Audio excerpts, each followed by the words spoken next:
Natatawa lang siya, gag. Kaya tangina po. Pwede mag-advance. Ako, huwag mo kong ngiti-ngitin. Advance. Baon ka na nga sa utang, advance.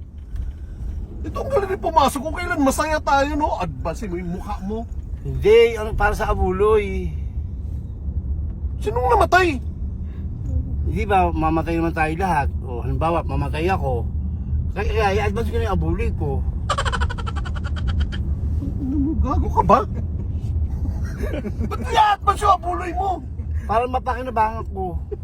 Eh kasi pag ang bawang ano, hindi ko in-advance, o saan mapupunta yung abuloy ko? Sa pamilya ko, o di ba? Sila pa makikinabang. At least, mag-advance na ako sa'yo para mapakinabangan ko yung abuloy. Tapos pag namatay ka, mag-aabuloy uli ako? Kahit hindi ka na magbigay. Kasi nakapag-advance na ako sa'yo eh. Advance na pala yun. Parang renta. Magkano ba yung na-expect mong abuloy? Mga 20,000 siguro. Tawag siguro. Ang ina mo. Kasi ang pangit kasi pag ano, pag hindi ako makinabang. Bigyan mo nga 20,000. Isipin ko na lang na tegi ka na, ha? Oo, sige. Kaluluwa na lang yung kasama namin. Sige daw. Nang ina mo, bigyan mo nga yun si Boyd kahit 5 gig. Nagkaagad Sige, na yung ha? pagkakos yun eh. Nagyan pa na. Bigyan mo yan. Ubusin mo agad yan. Oo naman. Gusto na yata mamatay. Oh. Tangkina nito. Mukhang pera talaga to eh. Nanalo pa yan. Easy 20k. 20k. Lima lang!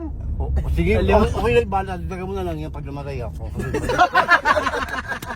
Hindi ba libo lang to eh. Napaka-cheap, napaka-ano naman. So yung 15k doon na lang sa ano? Salat. Sa burol. Oo. Thank you. Thank you. Okay. Pag ako pinagbayad mo ng ano ha, ng mga charges ng punerarya, tabaan ka sa akin. Malamang siyempre ikaw magbabayad. Huwag ka na mamatay at magastos.